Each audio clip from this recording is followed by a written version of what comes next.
राजकारणामध्ये ब्लॅकमेलिंगची सवय खूप चालू झालेली आहे.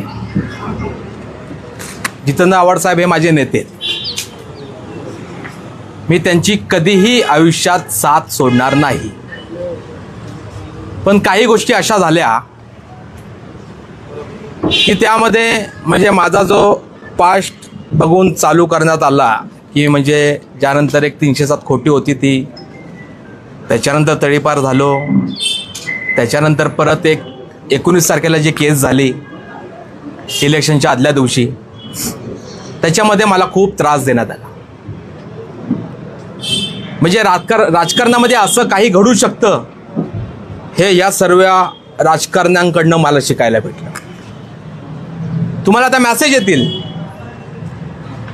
की ते स्वतः माझ्याकडे आले होते, आम्ही त्यांना काय बोलवलं नव्हतं. तर तुम्हाला नजीमुल्ला यांची सवय माहीत असेल, ज्या पद्धतीचा त्यांचा प्रेशर होता, ज्या पद्धतीने काही लोक माझ्या घरी पाठवण्यात आली 21 तारखेला, त्याच्या आधी जो झालेला इन्सिडेंट तुम्हाला सांगतो. 19 तारखेला 307च्या मॅटरमध्ये मी 50 दिवस बाहेर राहिलो. माझी चुकी काय होती? मी माझ्या ऑफिसमध्ये बसलो होतो.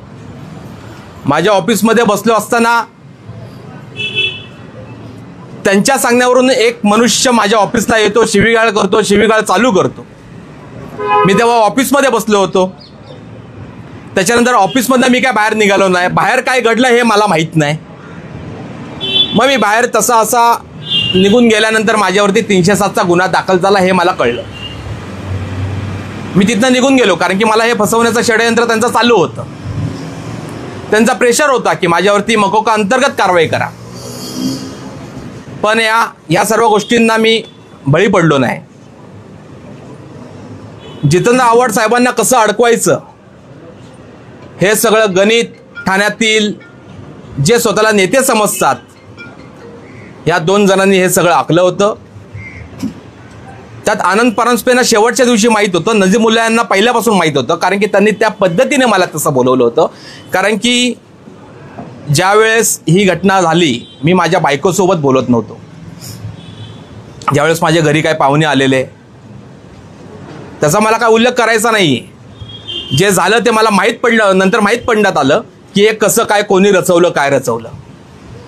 हे माझ्या आई वडिलांशिवाय, माझ्या बायकोशिवाय हे कोणाला माहीत नव्हतं, माझ्या मित्रांनाही माहीत नव्हतं.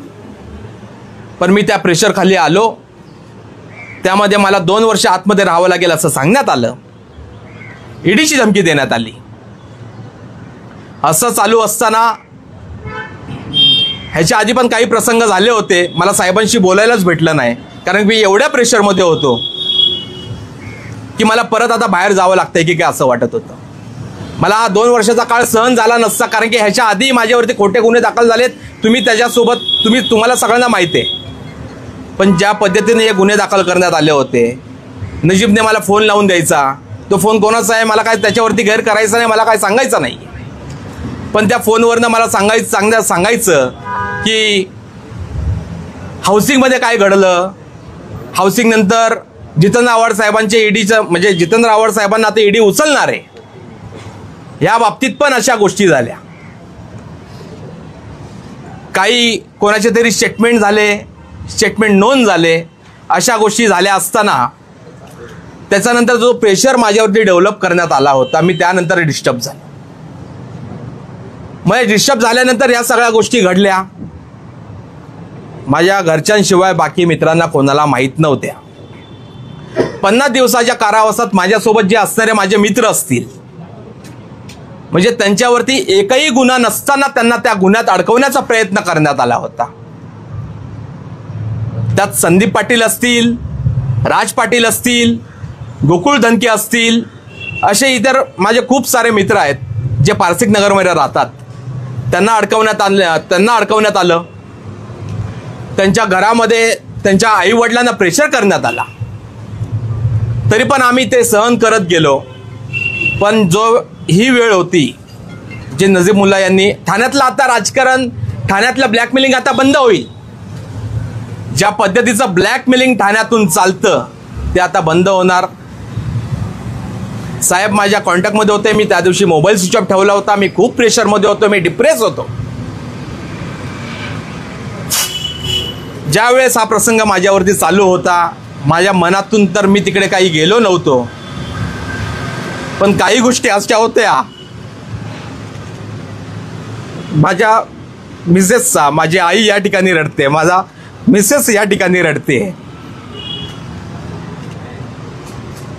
त्यांना फसवण्यात, मला जो फसवण्याचा ह्यांचा कार्यक्रम चालू होता तो आज या ठिकाणी मी सांगतो, कारण की इतर कार्यकर्त्यांनाही असंच फसवलं जाईल. हे राजकारण बंद झालं पाहिजे, यासाठी हे सगळं झालंय. मी जितेंद्र आव्हाड साहेबांना कदापि सोडू शकत नाही. माझ्या आईचा चेहरा येतो माझ्यासमोर. माझ्या आईला घाबरवण्यात आलं. ती एका किडनीवरती जगते. या सगळ्या गोष्टी झालेल्या आहेत. हे खूप प्रेशर मेंटेन केलेलं होतं. साहेबांबाबतीत मला काही सांगा म्हणून सांगण्यात आलं होतं, पण असं काही नसताना साहेबांच्या प्रॉपर्टीची दखल घेत होते, साहेबांच्या इन्कम टॅक्समधनं काही दखल घेत होते. या सगळ्या गोष्टी समोर येत होत्या, पण असं यात काही तथ्य झालं नाहीये. मला पूर्णपणे फसवण्यात आलं होतं, म्हणून हा घेतलेला डिसिजन होता. तुमच्यासोबत असणारे दुसरे अनेक पदाधिकारी होते हेमंतवाले, त्यांच्याशी काय बोलणं झालंय का? ते येणार आहेत का? काय सूत्र झालंय का? मला काय नाही. मी साहेबांवरती माझं जीवापाड प्रेम आहे. साहेबांचं माझ्यावरती प्रेम आहे. हे जर झालं नसतं, प्रवेश होऊनही साहेबांनी मला फोन केला, अभिजित अरे काय झालं नक्की म्हणून. साहेबांचा फोन आला नसता तर 22 तारीख अल्टिमेट होती. त्या 22 तारखेनंतर मी आत्महत्या केली असती. एवढा माझ्यावरती प्रेशर. मी हे सहन करण्याच्या पलीकडे होतो. मला सहन झालं नव्हतं, हे सहन होत नव्हतं. पण ज्या पद्धतीने माझ्यासोबत जे घडवण्यात आलं त्याच्या यात निषेध आहे. मला दादांना विनंती करायची की दादा, हे खूप डेंजरस असे तुमचे नेते आहेत ठाण्यातले, जो ब्लॅकमेलिंग करून इतर लोकांचं आयुष्य बिघडवत असतो. एक ताजं उदाहरण समोर आहे. 2-3 वर्षानंतरचं, त्याच्या आधीचं. हा माणूस कोणत्या लेवलला जातो, माझ्या पोटापर्यंत आलेला आहे हा माणूस. आज काही निरोप येतात की आज ह्याला बघतो म्हणून, ह्याच्या पोटावरती येतो म्हणून. मला मान्य आहे, मला ते चालेल, मला काही फरक पडणार नाही.